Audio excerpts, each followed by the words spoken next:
Hey, Peter, do you have a minute? Todd said, looking into my office. Before Todd Brooks visited my office, my week had been nearly perfect. I need to run down to the Quillam building to meet with the people from Wagner and McGee, he began.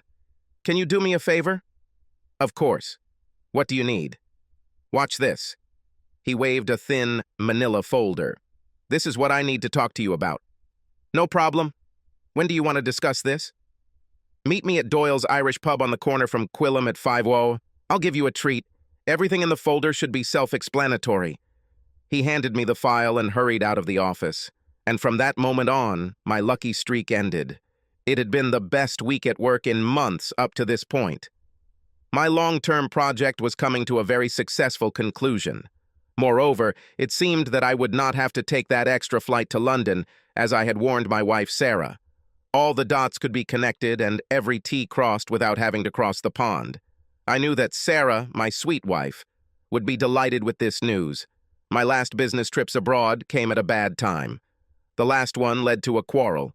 Sarah was very offended that I would miss the gallery opening that I had promised to attend. Since Sarah was responsible for organizing major events for the Museum of Art, these gala events were a big deal for her. I was able to convince her that I had not planned the trip solely to avoid accompanying her to the event. I didn't think much of Todd's folder, putting it aside to read when everything else was finished. As my project was coming to an end, I started planning to take a few days off. Perhaps Sarah and I could spend a long weekend at that little hotel on the lake. At 4 o'clock, I was completely free. My desk was clear, and I decided to leave for the day. I took Todd's notebook and file and went to Doyle's pub to meet Todd. I expected to read the information and jot down some comments while I waited. Since I was in Doyle's pub, it seemed appropriate to order a Guinness. After a long sip of the tart stout, I opened the folder for the first time. What I found was a thin, tattered sheaf of papers with a note from Todd stapled to the top. Peter, I found this hanging out in our department. You need to study this carefully. After reading this, you may want to skip our meeting. Do not do that. Meet me at Doyle's pub at 5:00 so we can talk. I'll try to come early. Todd. This, of course, only increased my curiosity to the limit. Looking back, I wished I had thrown the entire folder in the trash. I would feel better. My life could have turned out differently, and I could have avoided a lot of pain. What Todd asked me to read was a love story with explicit sexual content. At first glance, there was nothing unusual about this. It was called My Romance by Sam 33. So what was the matter? Why was Todd so keen for me to read his favorite erotic novel? I'm not a big deal, but I've never made it a habit to read something like this. My sex life with Sarah was interesting enough without fantasizing about someone else. I couldn't imagine why Todd thought it was important that I read this. It didn't take long to understand why. Right on the first page were all the clues we needed. The names Todd and Sarah and a mention of a gala event at the museum. Obviously, Sam 33 was my sweet wife of 33 years, Sarah Ann Miller. What a surprise. Never in my wildest dreams did I think that Sarah would write, much less read, erotic literature. This was a story I was dying to read. Perhaps Sarah and I could talk about it or relive her fantasy later. I didn't have to read far before I started to have misgivings about the story. My name was not mentioned anywhere in the document, but because it was written in the first person, I could hear myself being discussed when the narrator, my wife, mentioned my husband, or talked about sex in my daily life at home. The gist of the story was a romance between Sarah and a mysterious man referred to only as my lover. The story apparently took place at the museum's most recent gala event, the one I was suddenly absent from. What surprised me was that the date had been planned for a long time. There was no doubt about the author of the story, or its authenticity. A perfect description of the mid-blue dress Sarah wore that night, along with the events that took place in our living room when it was just her and me. I quickly read the story, skipping most of the scene after the gala, when her lover took her to his hotel room and had sex with her all night. I wasn't interested in knowing the details, just the thought of it made me nauseous. T.S. Eliot wrote, April is the cruelest month. For me, of course, March turned out to be demonic. At least that's how it started. Sarah. My Sarah cheated on me. She was the last woman I would ever expect to cheat on me. Sarah was so reserved, demonstrating a very conservative set of values. The reality of what I read caused me pain worse than any pain I have ever experienced. I fell in love with Sarah in 3rd grade. I often caught her looking in my direction, too. She was my version of the little girl with the red hair, Charlie Brown. In Sarah's case, it would be Peter Miller's sandy-haired little girl. Neither of us ever approached the other to express personal feelings because we were both extremely shy in matters of the heart. It wasn't until the homecoming game, our freshman year of high school, that I gained the courage to approach her. I invited her to the game and to the dance after our victory. I felt so awkward that I was sure she would never want to date me again. I was amazed a few days later when she came up to me in the dining room and told me how great she had it. I could tell by the smile on her face that she was more than just polite. We dated throughout high school. I was sure we would break up when college started, but she insisted on choosing the same university as me. By our 2nd year, we were engaged.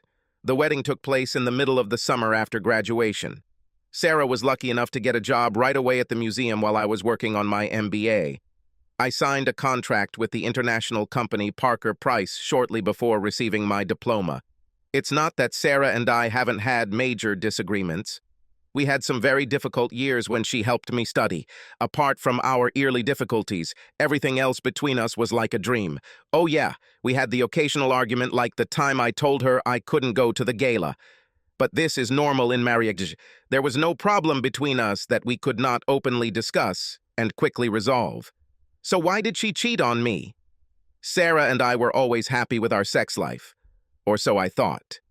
Our sex life wasn't wild, but what it lacked in passion, it more than made up for in intimacy. Sarah had absolutely no interest in being creative. The missionary position was quite sufficient for her. Foreplay, however, could last forever. Since we made love with great regularity, I didn't care how creative we became. Now here I sit with a very thinly veiled description of a wild night of sex in some hotel while I was in London. I felt waves of nausea wash over me. Todd brought me out of my dark thoughts. Sorry, buddy, but I knew you'd want to see this story. What a fucking mess this is, I said, mechanically swirling the last drops of my first Guinness. I'm working like hell to close things out with Evan McAdams at ITI Financial Services, and here she is, behind my back, playing the part of the available girl. I didn't want to be the one to bring you this news, but someone should have told you, mate. I found this copy that was being shared in my department. Almost all the guys have read it and know who wrote it. One of them even asked me if I had ever slept with your wife.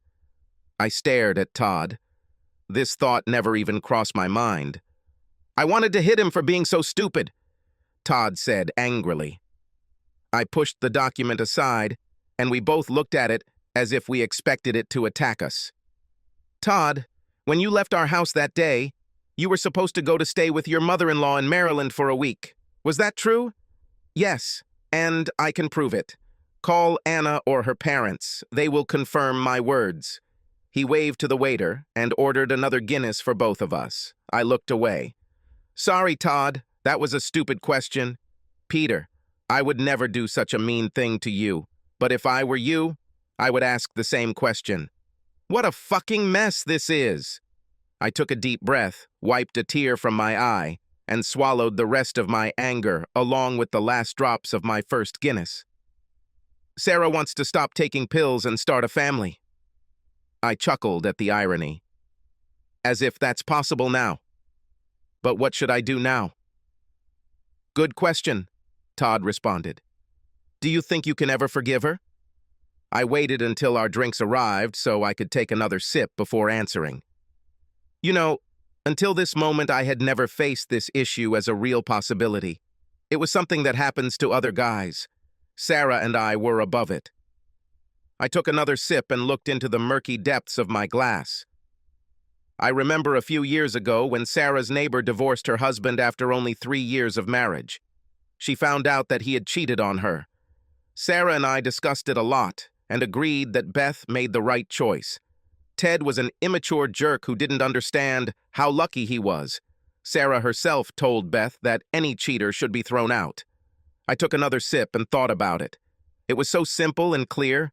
Just 3 years ago, he made a vow to be faithful till death do you part. Then he broke that promise with some girl from work. Beth found out and left him. It was so simple and obvious. But that was Ted, and this is Sarah. And it hurts like hell. I love her with all my heart. At the same time, I hate her to the core and want her to burn in hell. So what do you want to do? Here's that question again. I finished my drink and waved off Todd's offer of a third. I guess I need to dig a little deeper. If this was a one-time affair, maybe with some counseling and patience we can get over it. If this is part of a longer affair, we're done. Now Todd sighed, long and painfully. Well, old man, I'm afraid I can help you. I checked the website where the story was posted, and there are 2 more, written by Sam33. Both of them were written and posted before this. All 3 are about the same. You are not mentioned by name. Sarah is mentioned. Luckily, that's the only one I appear in. He handed me an image of a computer screen showing Sarah's page on a story site. It's a free site, so go ahead and draw your own conclusions. I accepted the paper and held back my tears. There was a lump in my throat, so all I could do was offer Todd a weak smile. Talk to Sarah, dude. Don't go down without a fight. But will she be honest with me? You won't know until you try. Don't give up until hope runs out. You both deserve it. I knew in my heart that Todd was right. What Sarah and I built should not be let go without a fight. We ended up having one hell of a fight. Then I let it go. After I left Todd, I headed back to the office to think. The place was empty, but it was perfect for me. I called home and left a message for Sarah that I would be working late. Thank God for voicemail. God alone knew who she was really with. I wasted no time loading the website on my computer to check out Sarah's other stories. While they were being printed, I was thinking about the first of them. The day described in Sarah's story was still clear in my mind. It was Friday, and I left work early to catch an evening flight to Heathrow. I was to spend Saturday night and Sunday afternoon with Evan McAdams discussing the nature of our agreement. Sarah needed to be at the museum to review the gala preparations and check on the catering. She was working with a new team, and she had trouble trusting them yet. She expected me to accompany her. We've been planning this for months. Now she had to go alone. Sarah looked amazing that evening. The dress was the one she said she chose for a special evening between us. But now I wonder. Sarah was not an incredibly beautiful woman. She tended to be slightly overweight for her height. Her hair was short and light brown, but no one looked more gorgeous to me. I loved her with my heart and soul. We argued about my trip. Sarah seemed more hurt than angry. I convinced her that I didn't want to go to London. I even showed her the cancellation receipt for a room at the Hyatt Regency next to the museum that I had booked for the night. Without me, Sarah could have used the museum's guest room. We hugged and kissed, swearing our love for each other. Just as we were about to walk out to our cars, Todd arrived. He was carrying a fax that had just arrived. Under his arm, he had a stack of folders with additional information that ITI wanted to discuss. As it turned out, this was the information that sealed the deal with ITI. As soon as Todd handed me the documents, Sarah came down, dressed to perfection in her stunning blue dress. Wow, Peter, you should reconsider this trip, buddy. If Anna looked like Sarah, I'd never let her out of my sight. We joked a little. Sarah blushed, we laughed, and we went our separate ways. I waved to Anna, who was sitting in the car waiting for Todd. The same scene appeared in Sarah's story. At the beginning of the 3rd paragraph of Sarah's story, Todd came into the house, but I did not seem to be present. Sarah was dressed the same way. Todd stopped by to leave me some information. When he saw Sarah, he said, "Wow, Peter must be crazy. If Anna looked like you, I wouldn't let you leave the house tonight." This time it was Sarah who waved to Anna as Todd returned to his car. It was all there, but there was more. She met her unknown lover at a reception. This was prearranged. They didn't spend much time together at the gala because Sarah was busy with backstage details. After the party ended, he took her to his hotel room, and they spent the night having sex. Although I avoided the details, I could see hints of things Sarah and I had never done. However, this story already had enough surprises to last a lifetime. Sarah didn't leave until late the next morning. The only mention of me was when Sarah said to her lover, "I never get that kind of treatment at home." This comment was like a blow to the heart. I never thought that my love for Sarah could fade so quickly. There were 2 more stories on the website. They were about the same. It seemed like she was with the same lover, but without names it was hard to tell. It was difficult to pinpoint an exact date for these 2 stories, but both took place in a hotel in the city.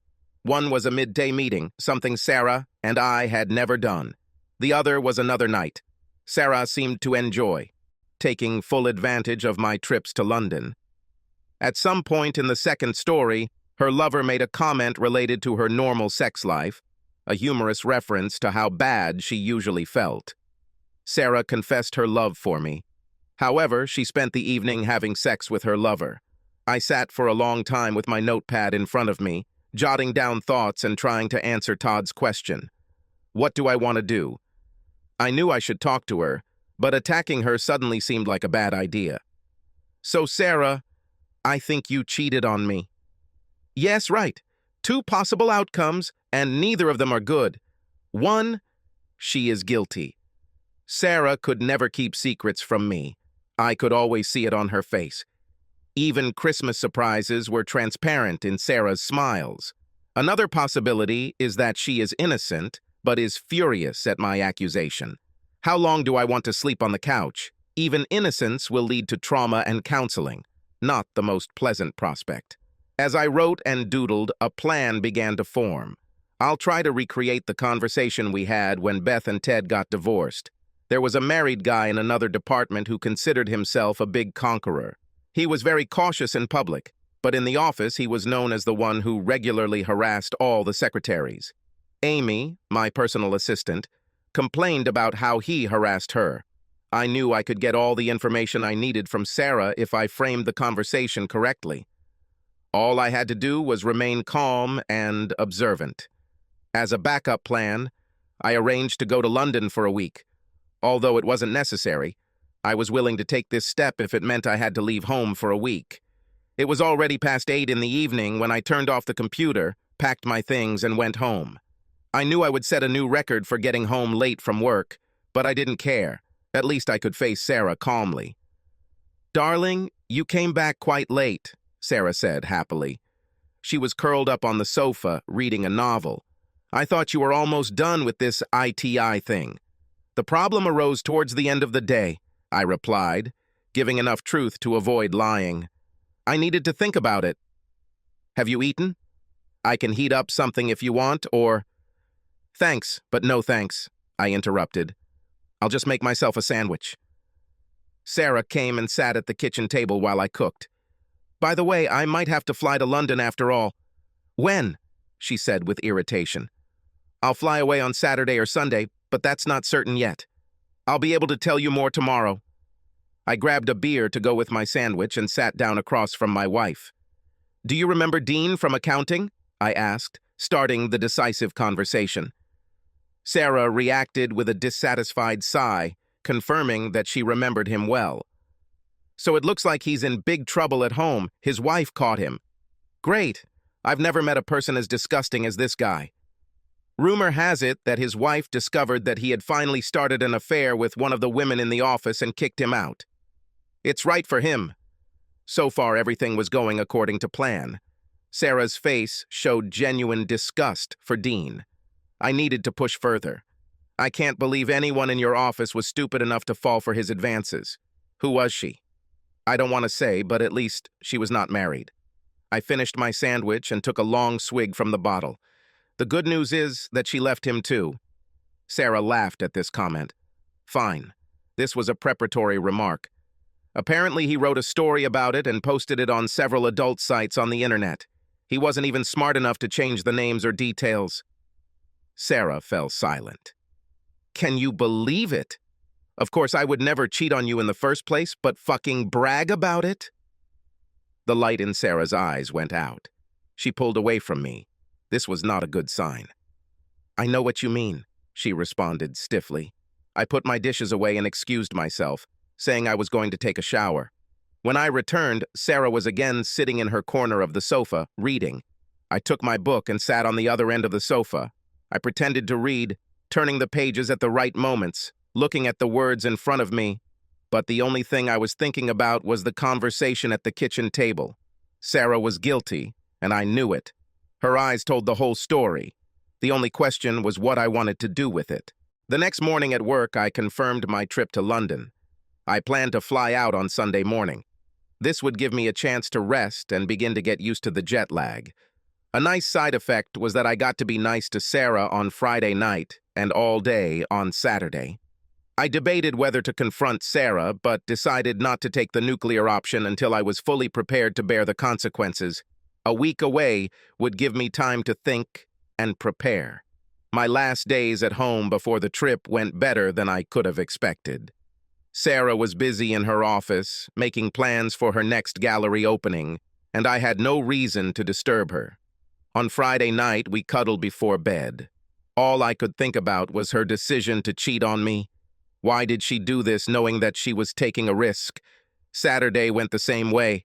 Sarah felt unwell, and as a result, was not interested in intimacy. I pretended to be upset, but in my heart, I was happy. On Sunday, I was at the airport early and headed to Heathrow. As soon as I boarded the plane, I knew I had to hire a detective to follow Sarah. I was flying out of town, and it was the perfect time for her to make an appointment. Well, I haven't been thinking too rationally the last few days. My usual calm persona was replaced with a hot head. Evan McAdams was thrilled to meet me for breakfast on Monday. "It's a pleasant surprise to see you again, Peter," he said when he greeted me. "We could have signed this agreement without your special visit." "We put a lot of effort into this, Evan. I just didn't want to risk something going wrong at the last minute." "The board will be impressed by your dedication.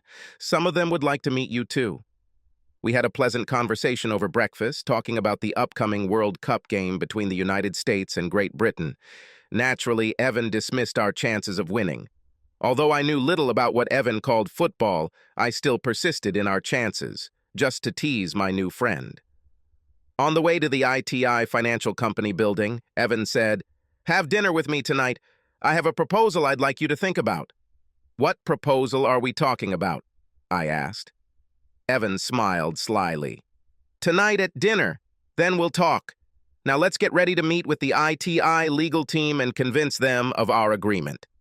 Evan and I spent the day carefully working out every detail of the plan that we would present to the legal team for collaboration between ITI and Parker Price. Neither of us wanted the slightest detail to be missed. This represented too much work and a large amount of money for both corporations. I carefully prepared the PowerPoint presentation, refining it to my complete satisfaction. At 6 o'clock, I returned to the hotel to get ready for dinner. Evan met me at 7. He took me to a cozy pub in a quiet area with excellent food and quality ale. I let Evan take the lead, waiting for him to bring up the topic of the new proposal. "Peter, I'm surprised you didn't press me for information," he said as we sat back after finishing our meal. "I know you'll tell me what's on your mind," I answered. "I'm just focused on finishing what I started. There will be time to discuss new projects later." "Ah, but this is not a new project, at least not in the usual sense of the word. It will be something completely different." Evan paused while our table was cleared of dishes. My deputy had just left for a bigger and better position with a German firm. Since the only logical step for him at ITI would have been to take my place, I had to wish him luck. This left a critical vacancy at just the time when ITI and Parker Price are starting a new joint venture, and I want you to take over. I was stunned. "I don't know what they think at home, but I'd like to hear more. Would your board agree to this?" Evan nodded. "The chief has already spoken to Daniel Price. Parker, Price would be willing to place you with us indefinitely. We will take over all your payments to Parker Price and offer you and your wife a generous housing allowance. I don't know how much you earn at home, but between you and me, I suspect that if you approach things right, you can join ITI with a generous salary increase." I told Evan I would think about it and let him know before the board meeting. The truth was that it was a gift from heaven, although I didn't want to seem too excited. The only problem was that I had no idea where my life was going at the moment, much less when I would figure it out. The next morning, I met Evan again for breakfast. I explained the dilemma I was in. How much time do I have to give you a final answer? This is a great offer, and I'm really interested in it. If things don't go well with Sarah, this will be a real lifesaver, but I need a little time. Can you give me an answer by the end of the month? That will give you a little over 3 weeks. Great. This way I can complete all the business at Parker Price. I don't want to leave. Anything unfinished? I owe them that at least. I spent the flight back home lost in thought. Somehow I needed to get to the bottom of Sarah's secret life. Pursuing her wouldn't work because the only evidence I had came from my trips abroad. Another option is to hire a professional to find the answers. I abandoned the idea because I didn't want to spend money proving something I essentially already knew. Besides, I had no intention of leaving on a business trip for the next 3 weeks. If I wanted to hire someone, I should have done it before leaving for London. In the end, I decided to act directly. I decided to watch and wait. I have a couple of weeks. I'll try to gather more information, like a different story. Perhaps if I study the stories again and make a list of possible lovers, I can learn something new. As usual, Sarah seemed happy to have me home again. Since secrets seemed to have become a way of life in our house, I did not mention anything about the job offer at ITI. I spoke only of the great success of the proposal, and like a real wife, Sarah was delighted for me. When asked about her life in my absence, Sarah said that in addition to going to work as usual, she stayed home and worked on a few projects around the house. I haven't noticed any major changes at home, however. Whatever the projects were, I didn't see any traces. Sarah and I made love that night and went back to our regular schedule. I reasoned that if she had already cheated on me, it wouldn't hurt to keep up appearances. I never thought there was anything wrong with our love life. I wasn't suggesting trying anything new that was so vividly described in Sarah's stories. The thought of trying something she had already experienced with someone else made me feel sick. True to form, exactly a week after I returned home, a story appeared on Sarah's website. It was similar to the others, containing detailed descriptions of sexual encounters between Sarah and her lover while I was in London. I was just a footnote, mentioned only indirectly. Towards the end of the story, Sarah wrote how she wished she could enjoy sex like this every night. When I walked into the office the next morning, it seemed like every man in the office was exchanging knowing smirks with me. Poor fool. His wife is cheating on him and he doesn't even know. For some reason, those views were even worse than the thought of what Sarah was doing. I thought about calling Todd and inviting him to Doyle's pub, but the thought of discussing my humiliation in public was too painful. Instead, I decided it was time to confront Sarah once and for all. I left work early, hoping to get home before Sarah. In retrospect, it might have been better to confront Sarah immediately upon my return. Instead of being furious, I would be hurt and angry. Perhaps we could discuss the situation. Sarah arrived home at the usual time. She came in, put her briefcase on the table, kicked off her heels, and went to the refrigerator to get her favorite bottled water, then came into the living room where I was sitting with a bottle of Samuel Adams. "Honey, I'm so glad you're home tonight," she sighed. "I'm tired today. You wouldn't believe the work Dr. Richards gave me, and to think it's only Thursday." I opened the folder I was holding, pulled out a stapled package of papers, and threw it on the coffee table in the middle of the room. I made sure it was laying in front of Sarah where she could see it clearly. "Sarah, did you write this?" Pointing to the tattered copy of the story Todd shared with me. Sarah's face turned almost scarlet. I knew right away that I wasn't going to like the rest of the conversation. "Yes, I wrote it, Peter," she said hesitantly. "So that means you wrote these too?" I shook out the other 3 stories, including her last publication. "Yes, she wrote it, but—" I felt the heat growing inside me. "Damn it, Sarah! How long have you been cheating on me? Don't you remember our conversations about Beth and Ted? You should have known how I would react when I found out." Sarah tried to answer, but I waved my hand. Sarah's face froze with frustration. "Todd found the first—" Or rather, the third story, about you having sex with your lover behind my back. He said it was going around the office. You know what it's like to find out that every guy in the company knows that I have been made a fool. Sarah's eyes lit up and she bit her lip, looking away from me. Why did you do that, Sarah? Do you hate me that much? At this moment, she said in an unusually calm voice, yes, I hate you that much and even more. This answer didn't fit into my plan. I didn't have a ready answer for this. What right do you have to sit here and accuse me of treason? She barked. Now I'm exploding like fireworks on Independence Day. I let my anger control me instead of controlling it, as I should have. What right? I screamed. I'm your fucking husband, and right on this coffee table is the original, a count of the 4 times you had sex with your lover behind my back. God only knows how many times there were that didn't even make it to print. Sarah grabbed the stories and threw them at me. To hell with you, she exclaimed. I don't need to sit here and listen to this crap from you, especially after the crap I went through today. She stood up and stormily left the room. Sarah, come back. We need to talk about this. I need to know that... At this point, you already know everything you need to know. You're not in the mood to hear anymore. Sarah, go to hell, you bastard. Sarah paused in the bedroom only to grab a few things and then headed for the door. Sarah, come back and talk to me. She silently walked towards the garage door. Where are you going, Sarah? What do you think? To your lover. Yes, that's right. When she opened the garage door, she turned to me and said, I definitely don't want to stay with you tonight. A moment later, I heard her car start and leave the garage. Okay, it's all over now. If Sarah were innocent of all charges, she would usually stay and calmly discuss the situation. Leaving as she did only confirmed my suspicions about her guilt. Sarah had barely walked out the door when I called Evan at home. I told him that things were moving faster than I expected and that I would take the position as soon as possible. I asked him if I could get the job directly, cutting ties with Parker Price completely. He was confident that this could be worked out. I asked him if someone could help me look for apartments that I could look at after I arrived. I have no idea how to look for an apartment in London, I said. I'll do better. I'll find someone to go with you and help you choose one.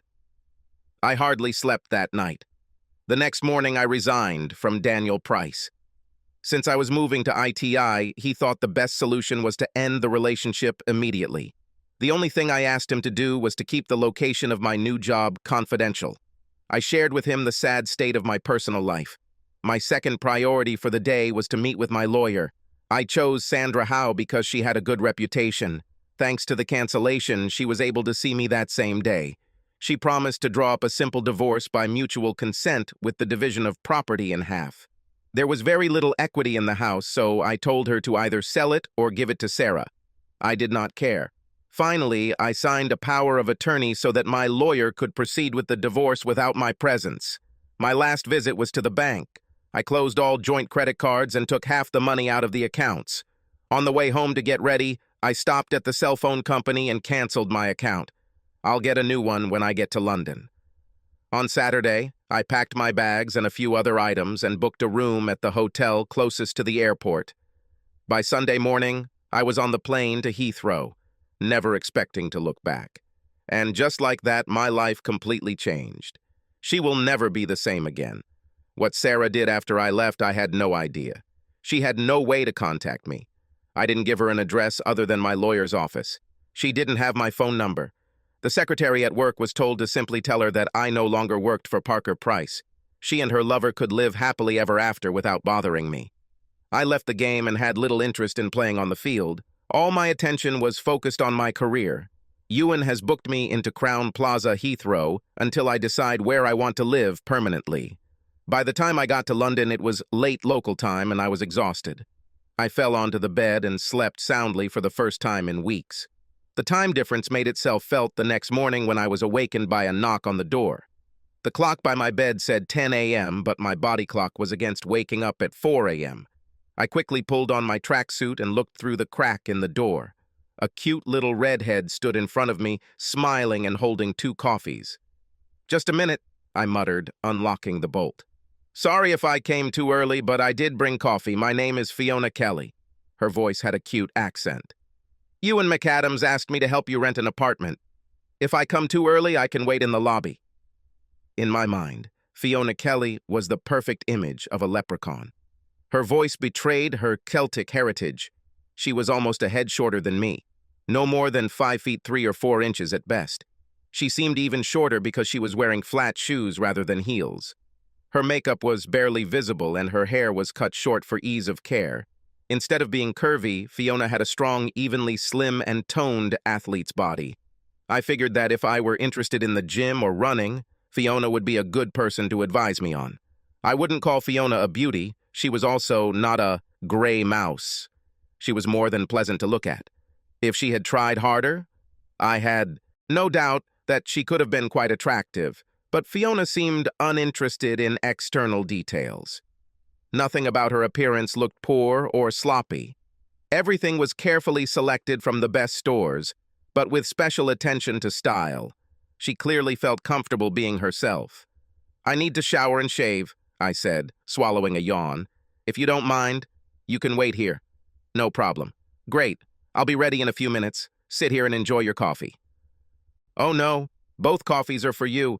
I prefer tea myself, but I was told that without coffee, you Yankees are not able to face the light of day." "Something like that," I replied, laughing at her wit. I spent the whole day with Fiona. She showed me 4 apartments for evaluation. I was truly shocked at the price I would have to pay for a simple 2-room apartment. The first option was clearly not within my means. It was beautiful and partially furnished. However, the cost was prohibitive. Plus, it seemed a little too posh for my tastes. As a single man, I needed something simple, 1 bedroom and another room that I could use as an office. I politely offered to take Fiona to the second option. This option was more my style, not too luxurious and somewhat smaller. The cost was only slightly more affordable than the first option. However, it was too far from the ITI Financial Services building. I told Fiona I wanted to see a third option. There was a lot that was attractive about this apartment. It was very compact. I honestly couldn't understand how one of the bedrooms could be used for anything other than an office. The kitchen was new and well lit. I could imagine myself in this place. It was also quite close to the ITI building. However, the cost put me off. I told Fiona that we should stop and eat. I wasn't sure if my body wanted breakfast, lunch, or a midday snack, but I was ready to eat. Fiona took me to a pub not far from the apartment we had just visited. The food was great, and I found that I could drink a pretty decent cold Foster's. So life with warm beer did not await me. Lunch with Fiona was a real pleasure. She had a sharp, lively sense of humor that made me want to get to know her better. But it was the mischievous twinkle in her eyes and frothy smile that drew me in. I was in her company for no more than 5 minutes before I felt absolutely calm. The quiet conversation over dinner made us feel like we'd known each other for a lifetime instead of just half a day. We talked about everything, from American politics to music to the latest film premieres. Everything in the conversation worked out perfectly. We were even able to talk calmly and without conflict about Sarah and my upcoming divorce. When our lunch break dragged on for almost an hour and a half without me even noticing it, I realized that I at least had one friend in the UK. It was good. For the first time in weeks, I didn't think about the nightmare that my life had become and began to move forward. "Peter," Fiona began as the conversation began to fade. "Mind if I ask what you didn't like about the first 3 apartments? This will help me find something that will be more to your taste." "I liked all 3, Fiona, especially the last one. It's just, well, to be honest, I'm afraid of the cost." "Did you talk to Ewan about the salary?" "Certainly." "Then you should know that you can afford any of these apartments without any problems." When I hesitated to answer, Fiona continued, "My apartment is quite comparable to the ones we saw, and I'm just an accountant. As an assistant director, you can easily afford something much more elegant than these. I have simple tastes, Fiona, and simple needs. Elegance has never been something I aspire to." As I finished my last sip of coffee, I glanced at the simple yet graceful woman across from me. "Why don't you decide which apartment is best for me?" A smile lit up Fiona's face. "Great!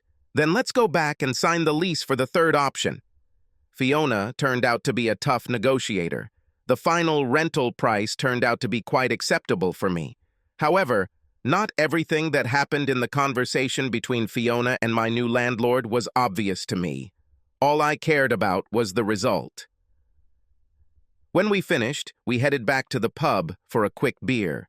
When they arrived, Fiona said, "Well, welcome to the area, Peter. Do you live nearby?" Fiona nodded. "I've lived here for several years." "So why did you choose this apartment for me?" "Oh, I knew as soon as you walked in that it would be her. You want something cozy, not fancy. And that made you decide that this apartment was suitable." A flirtatious smile appeared on Fiona's face. "That, and the fact that I live in an apartment right across the street." I couldn't help but laugh. "Okay, maybe we can ride to work together. Are you sure it's appropriate for a deputy director to go into the office with a simple accountant? Think of the scandal. I don't know how things are in London, but where I come from, it's always normal to see the deputy director with a friend." I admit that I was strongly attracted to Fiona. She quickly became my best friend, but that was all I could allow myself to consider her to be. Having been burned once, I became more careful. Plus, I was technically still a married man. I had not heard from my lawyer since arriving in London and had no idea what the situation was. When I had not heard from my lawyer by the end of the second week, I called him. "She was given the documents on the day you left for London," he told me. I could tell she was caught off guard. I haven't seen anyone this upset about this in a long time. Is she going to fight the conditions? I thought I was pretty generous, considering. I don't know yet. Her lawyer is delaying me. We have a court hearing next week, then we'll find out more. Somehow, this didn't surprise me. With a boyfriend already chosen, Sarah had no reason to rush. My guess was that she was trying to get me again. Well, I wasn't going to take that bait. If she wants to stall, let her stall. She'll run out of money much sooner than I will. I could concentrate on my work, and with Fiona by my side, life seemed pretty good. Fiona was invaluable in the first few months, as I settled into a job, a new city, and a new country. She never tired of making fun of my American pronunciation and ways of doing things. Of course, I made fun of her back. At first, Fiona only met me for a casual lunch at the pub near the office. It didn't take long before we expanded our horizons to dinner and theater or a concert. We discovered that we both had a deep love for the same types of music. We became regular visitors to the Royal Festival Hall. However, our dates were entirely platonic, although it was clear to both of us that the attraction was growing. "Where are we going, Peter? Do we have a chance at a real relationship?" asked Fiona, as we stopped for a drink after a particularly moving performance of Fauré's Requiem. "I'm still married, Finn. I know I've been in London for 3 months, but the pain of what Sarah did to me is still quite fresh. You're really helping me deal with it. If you're still interested, ask me again when Sarah sets me free." She smiled warmly and laid her head on my shoulder. "Count on it," she whispered. After a long silence, she added, "Finn, I like the sound of that, by the way. No one has ever called me that before." I gave her probably the most intimate kiss we had shared so far. However, in the grand scheme of things, he was very reserved. "Actually," I admitted when the hug ended, "it was an accident. That makes it even more special, because it's from you." I hugged her and we clung to each other, drinking another glass of wine. Then Fiona carefully pulled away, turned, and kissed me tenderly. "I think I love you, Peter. I'm willing to wait, but I want you to know that I really think we could have something very special." We quickly returned to my apartment. As soon as we closed the door, we repeated the hug we shared earlier. This time we picked up the pace, devouring each other with kisses. We maintained a chaste relationship for months. We walked around the more intimate one, but neither of us dared to take the first step. Now we moved forward with no intention of looking back. On this special evening, the feelings we shared flared up with renewed vigor. Fiona took my hand, led me through my apartment, and didn't stop until she came to my bedroom. We stood opposite each other for a moment, enjoying the magical vision of love in its purest moment. Finn, I need you to know that I'm still married. My lawyer should have pushed Sarah to sign the papers, but for some reason, she's still dragging her feet. Fiona tried to drown me out with a kiss, but after I enjoyed her lips, I continued talking. Sarah can drag it out all she wants, Finn, but it won't change anything between us. I stopped loving her when she admitted to cheating. I ran my fingers through her silky red hair and cupped the back of her head. He gently touched her lips with his lips. Fiona, I fall in love with you every day we spend together. I hope you never doubt it. Instantly, all rational thought was lost. After a stormy struggle with clothes, we intertwined on the bed. Our first time was a tumultuous union of two souls in complete bliss. What followed was a long, slow dance of love that lasted until the early hours of the morning. Fiona fell asleep, cuddled up to me, and although I tried to stay awake to enjoy the pleasure of watching her, I fell into a quiet and contented sleep.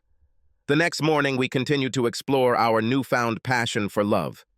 By Sunday evening, the reality of our situation began to dawn on me. Fine. I'm not sure having an affair in the office is a good idea. I'm not sure if ITI has any legal objections, but it might be awkward for both of us. I was thinking the same thing, Peter. I'll talk to my uncle tomorrow and see what he can do for me. I'm already ready for new challenges. Your uncle? Uncle Ewan. When my face clearly showed confusion, she explained. Ewan McAdams is my mother's brother. I looked at her in bewilderment. And when were you going to tell me this little news, young lady? Fiona shrugged coquettishly. Oh, probably sometime before the wedding? Wedding, huh? I hugged her. I like the sound of that. Unfortunately, Sarah may object. Fiona kissed me tenderly.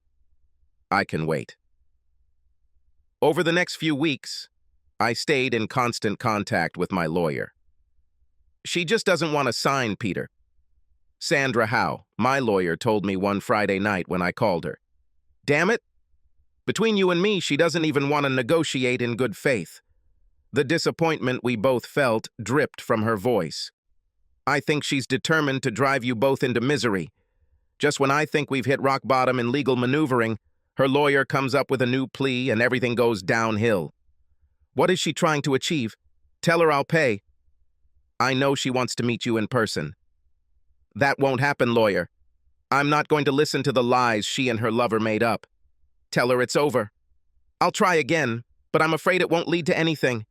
Can't you just talk to her on the phone? Maybe that will satisfy her. After all, there's a long distance between you two. After she signs, I replied, trying desperately to control my irritation.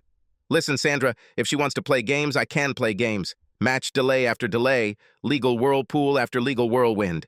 She'll run out of money much sooner than I will. Peter, are you sure you want to do this? It's just a phone call? To the woman who broke my heart. I cursed Sarah when I put the phone down. Now I had to find a way to break the news to Fiona. It turned out to be easier than I thought. About an hour after I got home that night, I was in the kitchen trying to make dinner. Suddenly, a terrifying noise was heard in the hallway. When I went to check, Fiona was directing traffic as a caravel of volunteers carried her belongings into my apartment. What impudence! I joked, hugging Fiona. Shouldn't I have proposed to you first, before you move it in? Fiona tried to free herself, but I hugged her tighter. Wait, guys. Fiona did not have time to finish her command when I kissed her on the lips, long, warmly, and very pleasantly. She literally melted in my arms. When she was completely relaxed, I broke the hug for a moment, only to whisper, Finn, why don't you move in with me? It will save a lot of time traveling back and forth. Before she could answer, I pressed my lips to hers. Wow, Peter, what a brilliant idea. Where did you come up with that? Around this time, I smelled something burning in the kitchen. Oh, shit! I exclaimed, rushing to save the dinner from complete destruction. When the noise in the other room died down, Fiona crept into the kitchen, put her arm around my waist, and examined the burnt pan. "Is it my fault?" "Don't worry, sweet Finn. The meat is fine. It was just a ginger glaze. I'll have a replacement ready before you're ready for dinner." I hugged Fiona. "I'm going to adore this new arrangement," I said before resuming our interrupted hug. "Have you spoken to your lawyer?" I cringed at her question, was hoping this could be put off until after dinner. "Yes. I won't like this, right? Sarah is causing trouble. Looks like this will take longer than I wanted." Fiona looked disappointed. I hugged her and kissed her tenderly. "It doesn't change anything, Finn. I'm going to marry you. You and I will live happily ever after. We just have to wait until Sarah gives in. She can't hold on forever." Actually, I took her hand and led her to the bedroom.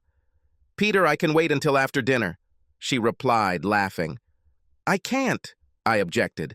I led her to my dresser and pulled out from the back of my underwear drawer a small box that I had hidden there just a week ago. Opening the box, I said, "Fiona Kelly, will you marry me?"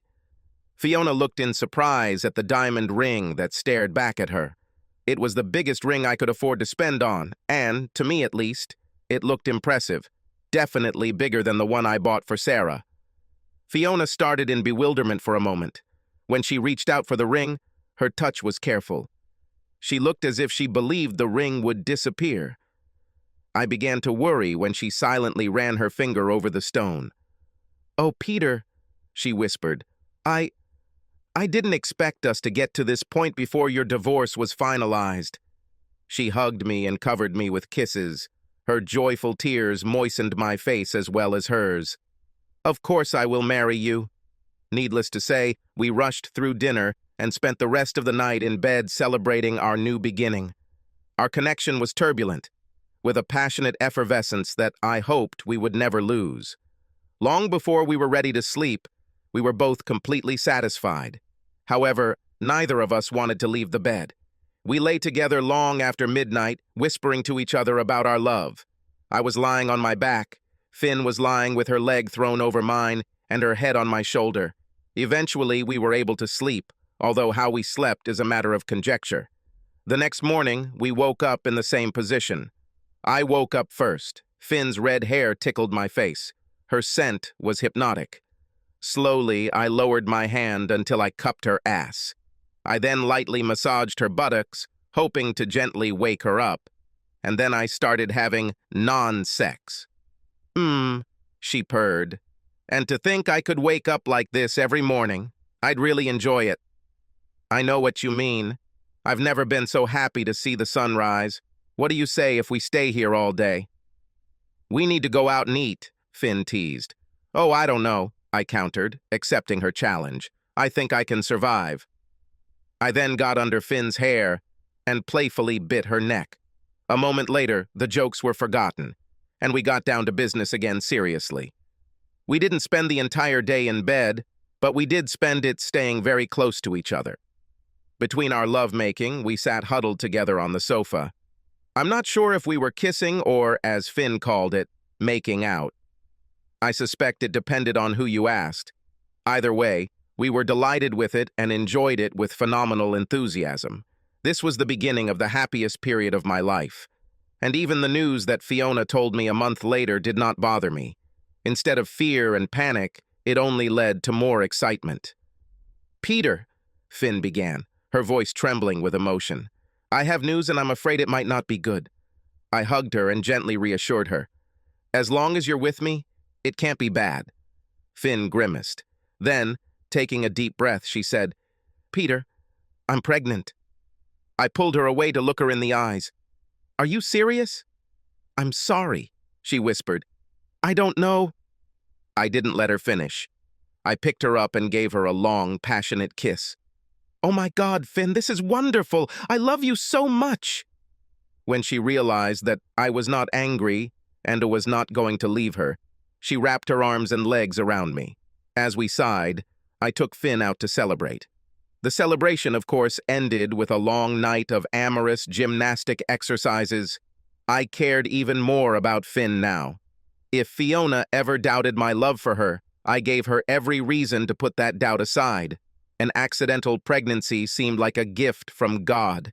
She definitely wasn't in our plans, but I welcomed Fiona's growing belly with open arms. I began to very loudly express my anticipation for late autumn when the baby was due. I thrived at work like never before. Ewan noticed the difference immediately. Perhaps it was the added responsibility of providing for another human being, but whatever it was, Ewan McAdams was delighted with the work I was doing. The only thing that dampened my enthusiasm was the delay in finalizing the divorce.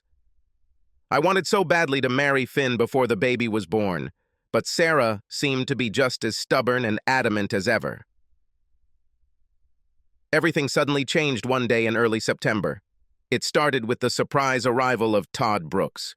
The stated reason for his visit was to consult on the status of the collaboration between Parker Price International and ITI. But it quickly became clear that Todd had a hidden agenda. "Talk to her, Peter. It's more complicated than it seems," Todd pleaded almost immediately after I dropped him off at the hotel. I agreed to talk about it later, and Todd only agreed when I made a solemn promise to sit down and talk about Sarah. "Listen, Todd, you rest now, but I'm picking you up at 6:30 p.m. for dinner. I want to treat you to the best food you've ever had in London." "Where will it be?" "You'll see. Just rest, dress comfortably, and I'll pick you up later." I picked Todd up right on time. I felt like a child with a new toy as I directed the taxi driver to our apartment. I was so excited that I would be able to introduce someone from the house to Fiona. "So, if I knew you were cooking dinner, I would have insisted that I pay. I can only imagine what kind of cook you are." "Oh, unbeliever," I objected. "Fiona is a great cook, and she's been stressing about dinner all day. You won't be disappointed. Trust me."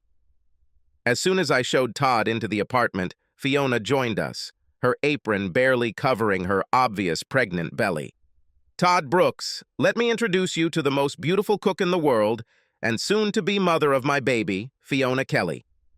Todd stared at Fiona for a moment in obvious surprise before hugging her warmly. "Since you haven't married this guy yet, I demand the opportunity to share a few stories with you in private. There's still time to talk some sense into you." "Oh, I think I can answer you with a story for a story. The truth is that I am quite partial to this mischievous scoundrel. Despite what you can tell me, I think I will still keep him." She stroked her pregnant belly. "Or should I say, will keep him. Little Ian will need his father." "You still think it won't be Brianna?" I joked. "No way. If you had to carry him inside you, you'd know the truth too. This baby is definitely going to be Ian Peter Miller." Changing the subject, I said to Fiona, "Todd is here to discuss a project together, but since he's a longtime friend, he wants to update me on the status of my divorce." "Not until dinner," Finn ordered. "It's ready to serve." Todd admitted that I did tell the truth about Fiona's cooking skills. After a wonderful Scotch broth and mixed green salad, Finn served the lamb ribs with roasted new potatoes and green beans. When she asked if we wanted dessert, both Todd and I groaned, but gratefully accepted a slice of the wonderful frozen cake. "Peter, my friend," Todd began, moving away from the table, "if you eat like this, I'm surprised you both aren't more at home." "Well," I started, winking at Finn as she started clearing the table. "Hey, buddy, I know how Fiona got to look like that, and it has nothing to do with what she ate." When Finn came back for more dishes, I pulled her into my lap. She gave me a gentle kiss on the cheek and tried to get up. I held her. "I'll clean it up later, love. Just rest." "See what I have to put up with?" she joked, letting Todd know. "Yes," I joked in response. "It's a hard life, isn't it?" I placed my hand on Fiona's knee and gently stroked her lower thigh. As I did this, Fiona relaxed and leaned back into my arms. I was a happy man, and I knew Todd saw it. "So tell me, Todd, what can you tell me about my poor ex-wife?" Todd hesitated for a long time before answering. Finally, in a low voice, he said, "I have nothing to say, Peter. Sarah is suffering a lot. She and Anne have become very close. They talk almost every day, so I can tell you that she is really suffering, and very much. There have been a lot of mistakes in this whole situation. It was terribly managed. She understands that. What does that mean now, though? He simply shook his head. Did you ever find out who the other guy was? I asked, not sure I really wanted to know the answer. Todd shook his head vigorously. I can't say. This is for Sarah to tell. Sorry. It's probably for the best, I admitted. So, what can I do to convince her to sign the papers? I don't know, man. I really don't know. Talk to her. Talk to Sarah, man. You need to talk to each other. There was sadness in Todd's voice. I suspected that Anne wasn't the only one who became good friends with Sarah. It really made me feel better. She may have treated me badly, but deep down, she was a good person. She deserved support. Maybe she can learn a few lessons about what went wrong in our marriage so she doesn't make the same mistakes next time. After this short conversation about Sarah, Todd apologized for the rest of the evening. He said he was tired after the flight and needed rest. I arranged to meet him at the ITI Financial Building on Monday afternoon. Then I called him a taxi, and he left. I was hoping that I could learn a little more from Todd about what was going on with Sarah. The way he spoke, I assumed he had quite an interesting story. Just shows what happens when you make assumptions. Well, at least Finn and I turned out no worse than we were before. It was a pleasure working with Todd again. He was the only part of going to ITI that I regretted. It was good to know that I had a longtime friend working at the same place, someone I could go out with after work, have a couple of beers, and talk sports with. His visit ended too quickly. Just after Wednesday morning, Finn and I drove Todd to Heathrow Airport and flew him back to the States. Todd's plane had barely taken off when my cell phone rang. It was my lawyer. Sarah finally signed the divorce papers. With luck, everything will be formalized and signed within a few days. Then, in a month, I will be a free man. Fiona heard the excitement in my voice and realized what was happening. She was just as excited as I was, even though she hadn't been officially told anything yet. As soon as I finished the call, I turned to her, got down on my knees, and asked, Fiona Kelly, would you be so kind as to marry me? I was thinking about late October, if you can fit it into your calendar. She began. You know, she thought as she rubbed her pregnant belly. I'll talk to Ian Peter for a bit, and we'll get back to you. That's normal, I countered. You two make a decision. I'll just wait here until you decide. With a giggle, Finn took my hand and pulled me to my feet. Then she literally jumped into my arms. How I managed to catch such an awkward bun, I have no idea. I don't think the kid was nearly as excited about this maneuver as his mom or dad. After she showered me with kisses, Fiona said, We both say yes. For the rest of the week, Fiona and her mother were constantly on the phone. It was decided that the wedding would take place near her parents' home in Bristol. Since I had very few relatives who could come, this suited me. My parents died a few years ago in a car accident in the winter. My closest relative is an aging uncle and his wife. I invited them, but I doubted that they would make the trip, even at my expense. A week later, my lawyer informed me that the divorce would be finalized on Friday, October 24th. Finn immediately made arrangements with a small Methodist church on the outskirts of Bristol to hold the wedding on 25th October. With a wedding to plan and another 5 months of pregnancy, Finn asked her Uncle Ewan for maternity leave. He happily agreed. Me too, until I realized it meant she was moving back to Bristol. I didn't like it, but it was only for a month. I became very familiar with the M4 route and found that I could cover the distance in about 2 hours. Of course, I had serious motivation for a good time on the road. Fiona was absolutely wonderful. Her hair was styled in a modified bob and sparkled red. She was a little over 6 months pregnant, but still decided to wear a white dress. I couldn't be prouder of her or more in love with her. The day was magical, just like our wedding night.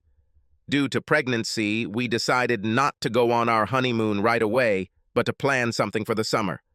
I was thinking about a week on the Spanish Riviera, but Finn didn't say anything. Our wedding night took place at the St. David's Hotel in Cardiff. Although we returned to London the next day, I took a few days off to simply enjoy time with my new wife. It was the beginning of the happiest time of my life. Unfortunately, work was waiting for me at the end of this, and whether I liked it or not, I needed to get back to it. Fiona resumed her duties in her new position at ITI head office on the other side of town. At 4:17 a.m. on March 20th, our family grew larger. Our healthy baby boy was born with a powerful cry. 10 fingers, 10 toes, a strong pair of lungs, good appetite, judging by the diligence with which he began his first feeding, and a fluffy head of red hair. One look at him, however, and it was clear that he was my son. "What are you going to name it?" the nurse asked, handing our son to his mother. "Ian Peter," I began to answer. Finn waved me off and said, "Our son will be named Peter Ian Miller." I turned to Finn in shock. "This baby needs to be named after his father," she whispered, offering her breast to our son. "I still want to honor my grandfather, but he should also be named after his dad." If I thought the previous 3 months had been bliss, life now approached paradise itself. Suddenly, I began to regret my time in ITI. If given the opportunity, I would happily take time off and become a full-time father.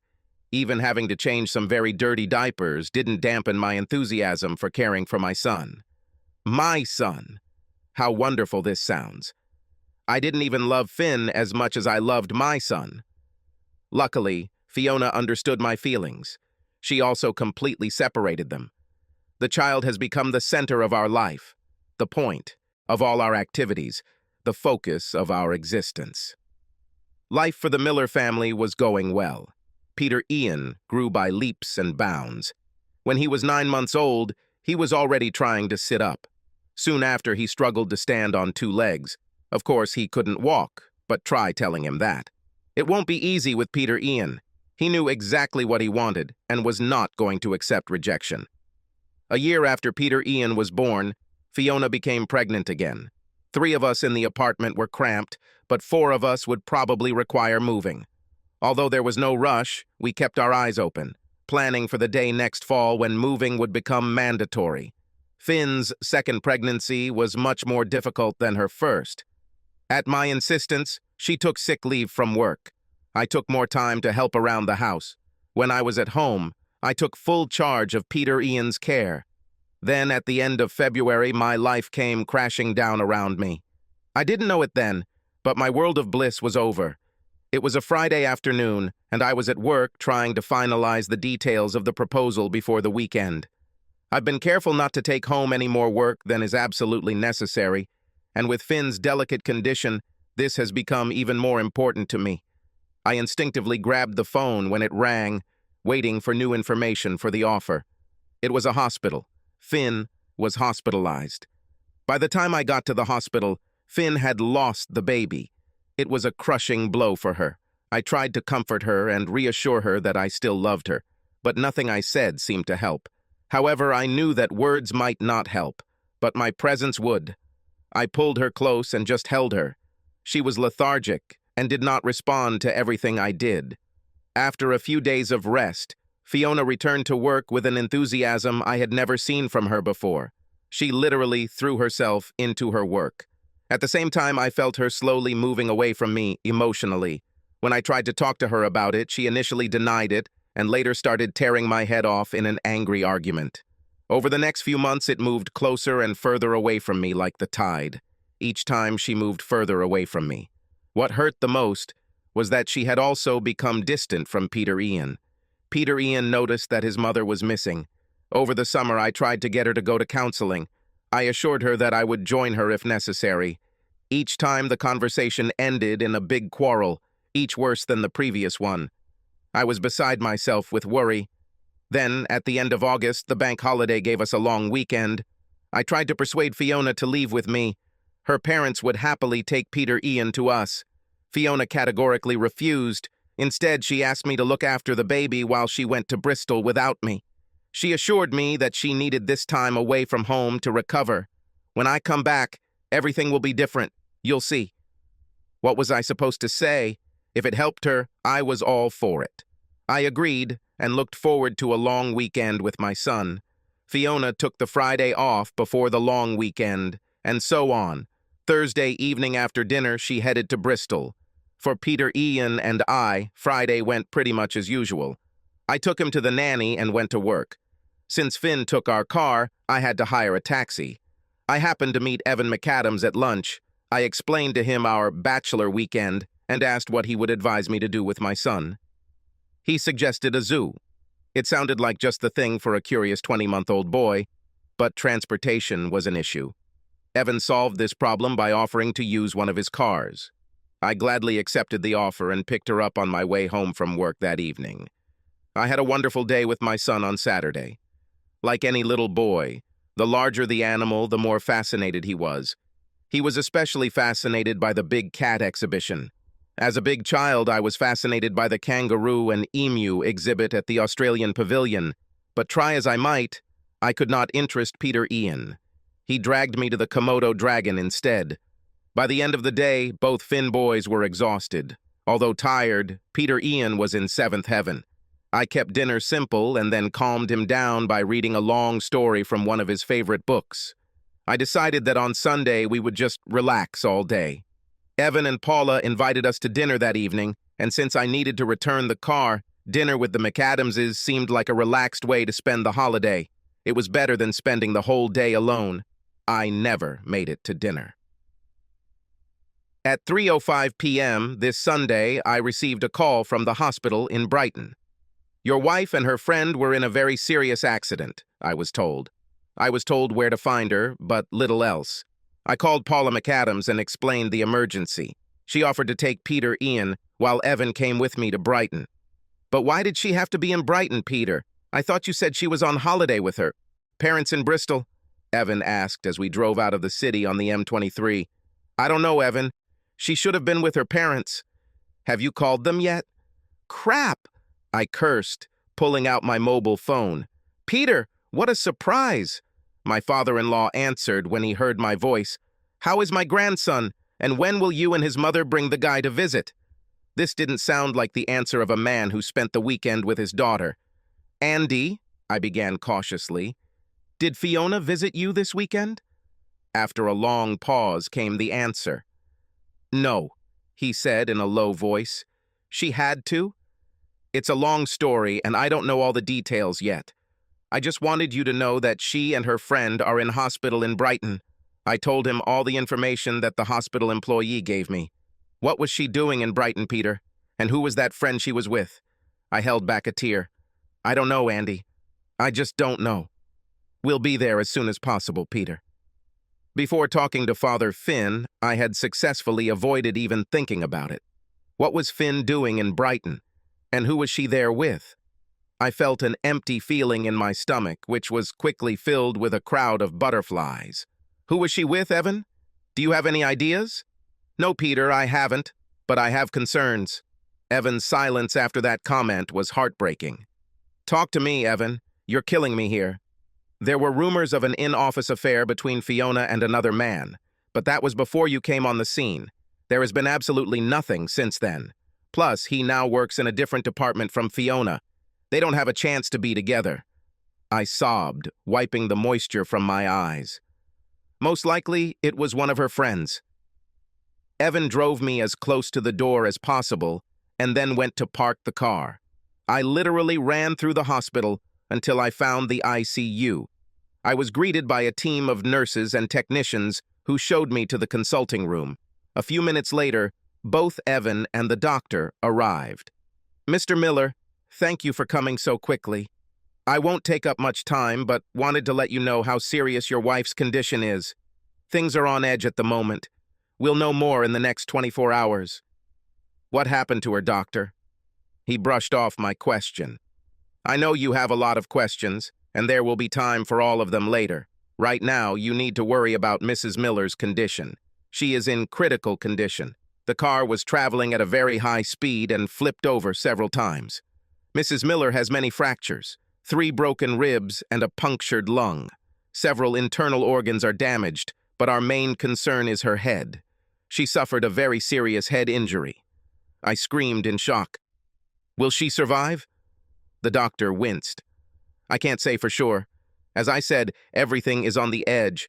Her friend, Mr. Wilkinson, Did not survive. He died instantly. Ken Wilkinson?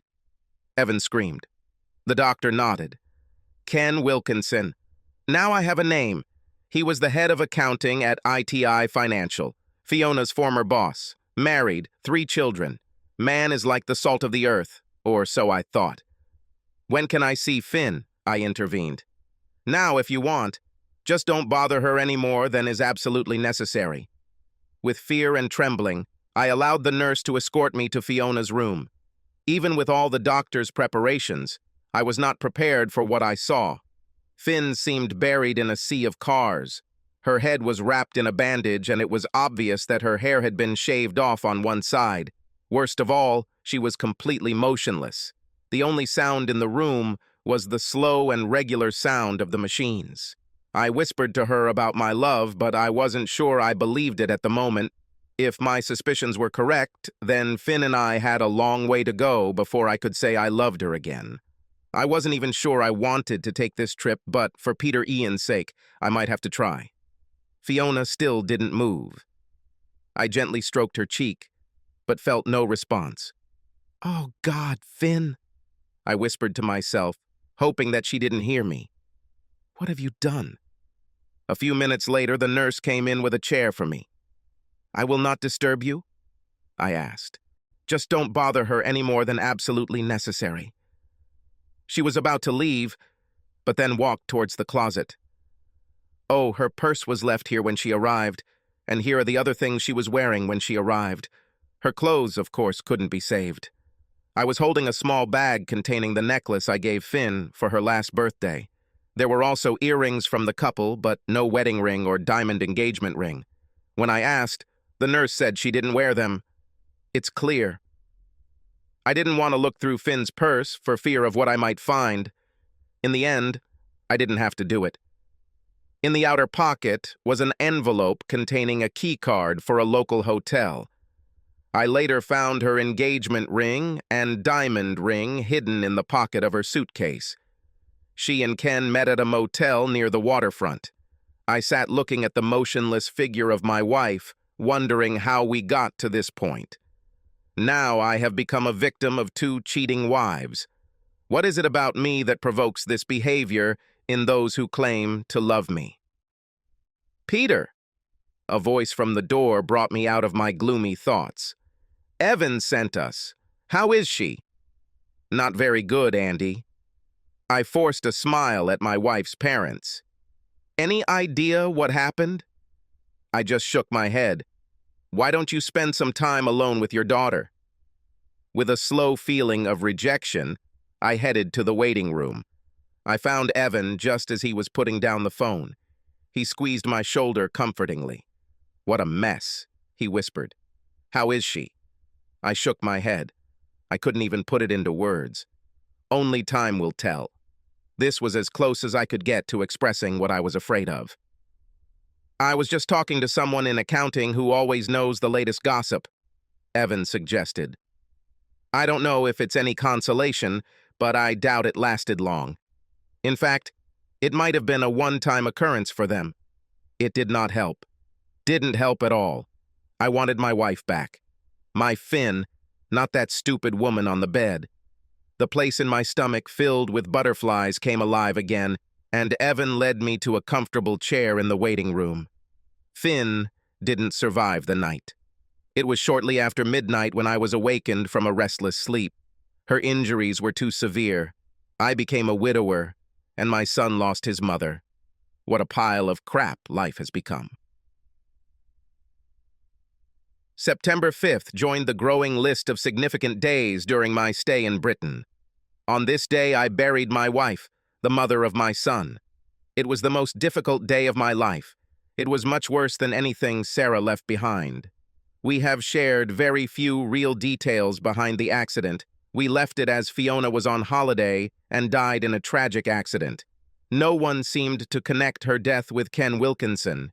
If they did, they didn't say anything. I lost interest in my work. I simply mechanically carried out my duties. The only focus of my life was Peter Ian, and I clung to him as best I could. Now I needed advice. Luckily, I took my own advice and made weekly appointments. Evan and Paula did everything they could to bring me out of my shell. They had only minor success. Peter Ian enjoyed their efforts, however. Andy and Beth Kelly disappeared from my world. They tried to contact their grandson, but I suspected that they blamed me for Fiona's death. Deep down, I believed they were right.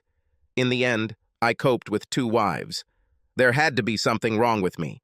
Since the Kellys had to contact me to see Peter Ian, they left him alone. It hurt me for my son. I continued to work at ITI Financial, but my heart was not in it. Because of my son, I couldn't, and didn't want to, work late, but I regularly brought things home to work on after Peter Ian had gone to bed. I settled into a comfortable, if somewhat hectic, routine. I missed Finn terribly. October 25th passed by. I took a few days off and took Peter Ian on a trip to Scotland. The thought of being alone in the apartment on what would have been our 2nd wedding anniversary was too painful.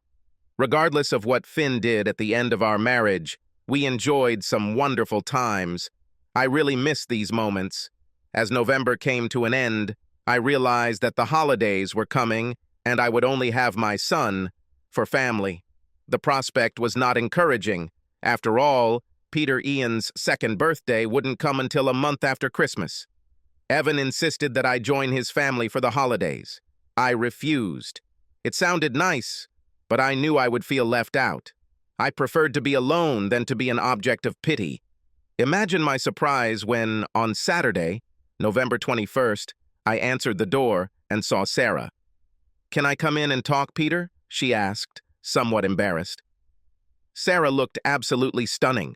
Her hair was longer and well-styled. She had lost quite a lot of weight and looked slim and toned. And the Christmas red dress she wore hugged her figure and made her look absolutely gorgeous. Well, they say time heals all wounds, and since I was feeling pretty wounded, I saw no reason to refuse her.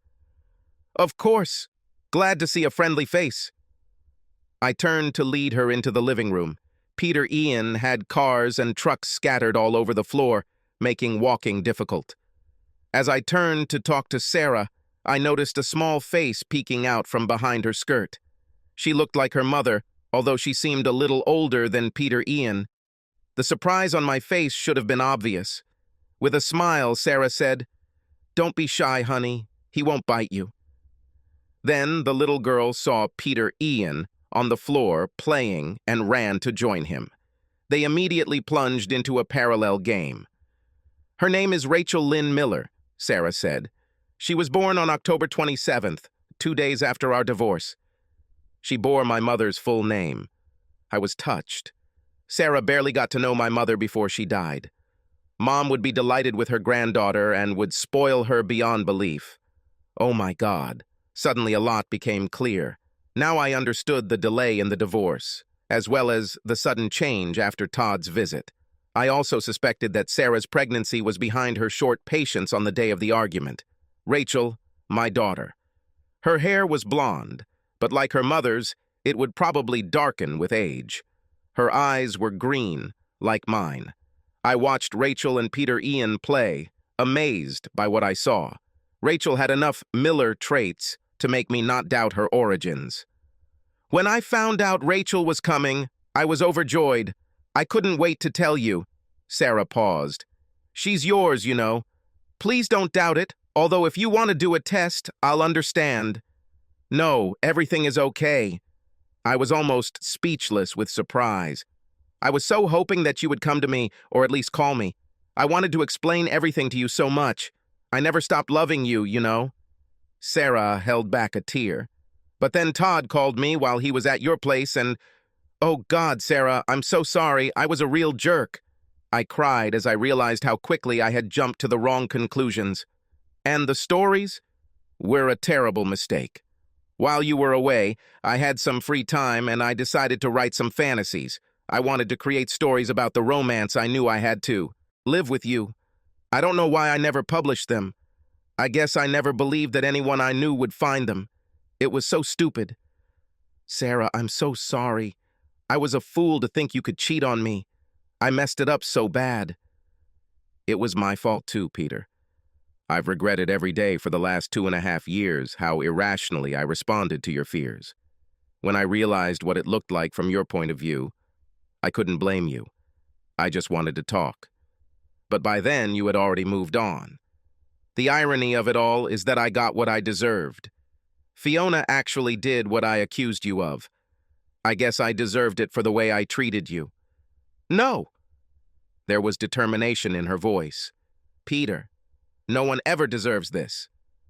So what brings you to London? I asked, praying to change the subject. You fool!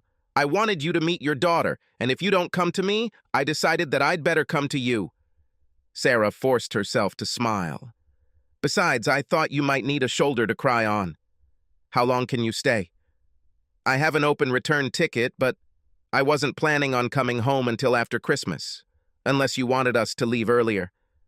Where are you both staying? Todd found a place for us. One of his friends offered us a place to stay. I nodded automatically, not wanting to go deeper. You might know them, Evan and Paula McAdams? Now I was really surprised. This is definitely not what I expected to hear. No wonder Evan and Paula were so insistent that I spend Christmas with them. Todd called Evan a little later after your wife's funeral. Evan told Todd he could tell me about your loss. Todd asked if he could tell me about your loss. Evan obviously thought you needed to lift my spirits because he called me directly to invite me to come. I took a leave from work, and here I am. I sat back and watched the two toddlers play contentedly on the floor. A boy without a mother, and a girl who did not know her father. They were separated for only 6 months. Both were mine. What should I do about it now? Is there hope for us, Peter? Sarah, we've both been hurt badly. It's too early to think about us. I'm not even sure I'm ready to think about me yet. I understand, Peter. It took me a long time to get to where I am now. I'm willing to wait. In the meantime, Rachel needs to get to know her dad, as well as her brother. We arranged to meet for lunch on Sunday, and despite the terrible weather, we had a good time. Sarah and I maintained a friendly, if guarded, distance. She spent a lot of time with Peter Ian, and I spent a lot of time with Rachel. Both children spent a lot of time interacting with each other. They were still at the stage of shyness and uncertainty, but they got along great. Sarah, I began as I pulled up to the McAdams house to drop them off. How about I take Thursday off? I could cook dinner for the 4 of us. Interesting? Of course. But what's so special about Thursday? What? I've been in London for almost 3 years and haven't forgotten, but you've only been here a few days and don't know it's Thursday. Sarah looked at me in confusion. At home it would be a turkey, a Macy's parade, and football, she sighed. How could I forget Thanksgiving? But it's not a holiday here. So what? We both laughed. It was the first time we shared a laugh in years. Does that mean you'll come? I wouldn't miss this. I got up early on Thursday and went to the market. I wanted to make dinner as special as possible, so on the way home I stopped at the bakery and bought that pie that I knew was Sarah's favorite, as well as a nice loaf of bread. Sarah and Rachel were due to attend a formal dinner at 2 p.m. Everything was ready for their arrival. Smells great, Peter. I didn't know you could cook. This is a side of you I've never seen before. Necessity is the mother of invention, they say. Fiona and I were busy at work. We shared cooking duties. The formal dining room, which Fiona had decorated so beautifully, was elegantly laid out. Candles stood in the middle of the table on either side of a beautiful flower arrangement. Sarah noticed they weren't lit and laughed. With 2 kids, there's no point in tempting fate, I countered. The dinner was a little unconventional, but I knew my son. He wouldn't go for a turkey, or anything that ever had feathers. Spaghetti with meatballs was his best dish. As it turns out, Rachel liked my homemade sauce too. For Sarah and I, there was a bird, although the bird was somewhat smaller than a roast turkey. 2 quail, stuffing, roasted potatoes, and fresh asparagus, accompanied by a bottle of wine that I knew Sarah would enjoy. 2 kids happily pounced on the spaghetti. Luckily, I prepared by turning 2 plastic trash bags into poncho bibs. This turned out to be a great idea. Besides, Sarah really enjoyed it. After dinner, I put on an Aladdin DVD, and my 2 kids fell asleep watching the Disney classic together. They've never looked cuter. Sarah and I spoke, sharing the pain we both experienced from our thoughtless spouses. It was like a bolt from the blue, but at the same time it was cathartic to finally share all the pain and suffering I had stored up inside. The day ended too quickly. Over the next few weeks, Sarah and I spent a lot of time together. At first, most of it was with children. After a few family dates, Paula McAdams offered to take the kids. Sarah and I spent several very pleasant evenings together. She particularly enjoyed the trip to the Royal Festival Hall. The London Philharmonic Orchestra presented a magnificent concert entirely dedicated to Beethoven. We planned to spend Christmas with Evan and Paula McAdams. They insisted on it. I wasn't really looking forward to it, not because I didn't regret the holidays anymore. Rather, I looked forward to them, but bitterly. I still miss the Fiona I once knew and loved before her miscarriage sent her into depression. Sarah's presence and our newfound communication were wonderful. The thing I didn't like about the holidays was the realization that Sarah and Rachel would soon be returning to the States. I didn't like it at all. Buying gifts for the children was easy, but choosing something for Sarah took a lot more thought. Finally, the perfect gift came to me, literally. It arrived on Monday, December 21st, shortly after I arrived at the office. "Mr. Miller, you have a call from Daniel Price on line 1, my secretary announced. This was not so different from the dozens of other similar advertisements I received during my 3 years at ITI Financial. Daniel and I communicated regularly, although I could not understand what prompted him to make this call. Nothing new happened between ITI and Parker Price. "Daniel, to what do I owe the honor of this call? Merry Christmas, by the way. I have a favor to ask of you, Peter. This is a problem I've been scratching my head over for weeks, and I think only you can solve it. I'll try. What happened? It's a personnel matter. Helen wants me to retire, and I've finally agreed. I think she'll regret it, though. We've decided to reach an agreement. I'll reduce my responsibilities and retain my position as chairman and CEO, though it would be nominal. I'll hire a new COO and president who will do all the usual responsibilities of a CEO to manage operations. The problem is finding the right person." Todd Brooks came to mind. "I adore Todd, but he spent his career in sales. He doesn't have much management experience. If you want to go that route, he would be a good choice, but you may have to do more than be a figurehead CEO." That's exactly what I thought. Then I thought about Maria Santoro. Maria will be the best in the business, one day. I haven't seen her work in 3 years, but at that point she was a rising star. She would be a great number 2 on the team, but I'm not sure she's really ready to be COO. Again, I completely agree with you. This brings me to my final choice. He is the best in the business, but he is not part of the Parker Price team. Coming from outside wouldn't be a bad thing. Might bring a new perspective on things. Peter, we are so similar in this way. There was a long pause in the conversation. So, will you take the job? I don't know why this came as a surprise to me, but it did. I need to think about it. I need to discuss it with Evan, too. When do you need to know? The next board meeting will be on January 15th. I hope to nominate my deputy as COO by then. I couldn't concentrate on work that day. Instead, I picked up a notepad and started taking notes. At the top of the page, I have listed the positive aspects of moving. Below, negative. I didn't like the idea of taking Peter Ian away from his grandparents, but they hadn't been particularly friendly to me since Fiona's death. I knew they absolutely loved Peter Ian, but he and I were a package deal. On the other hand, there was Sarah.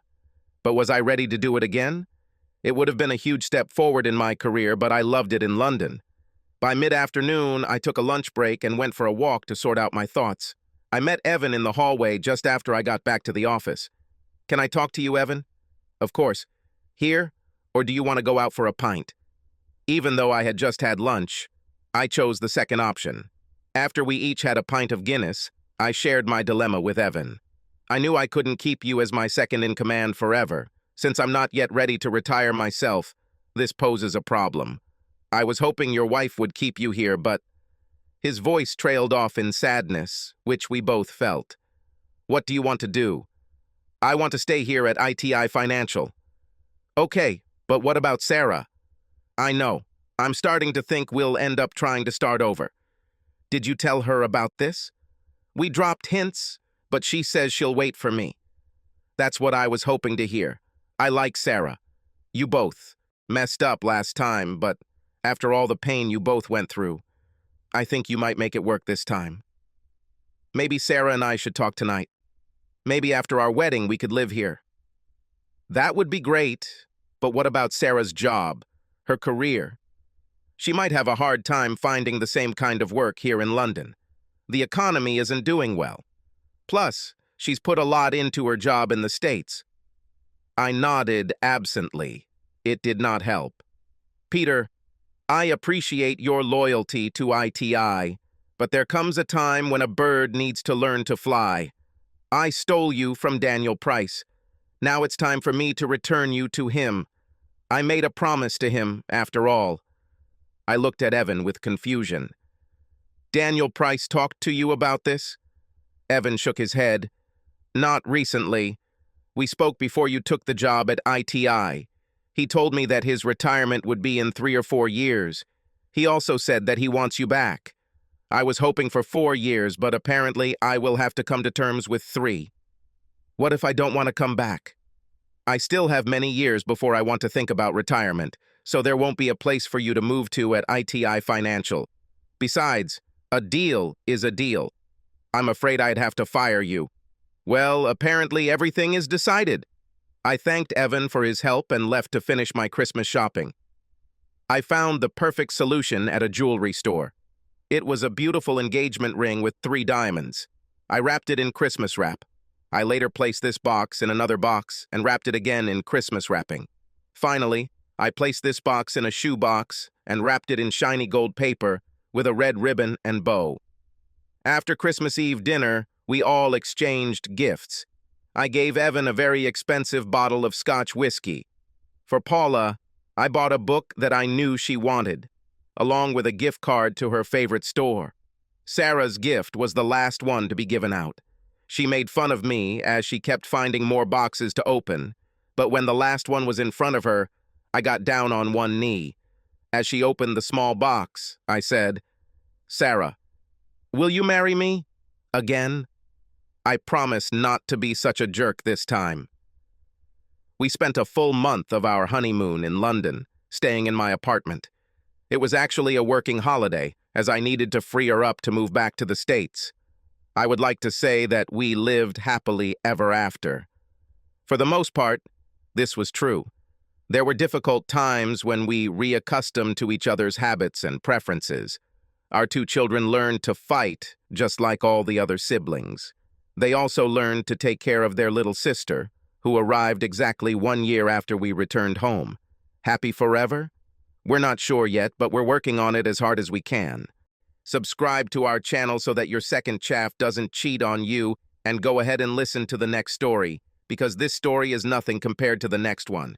If you're under 18, don't even think about listening to the next one. Listening to the next one. Listening to the next one. Listening to the next one. Listening to the next one. Listening to the next one. Listening to the next one. Listening to the next one. Listening to the next one. Listening to the next one.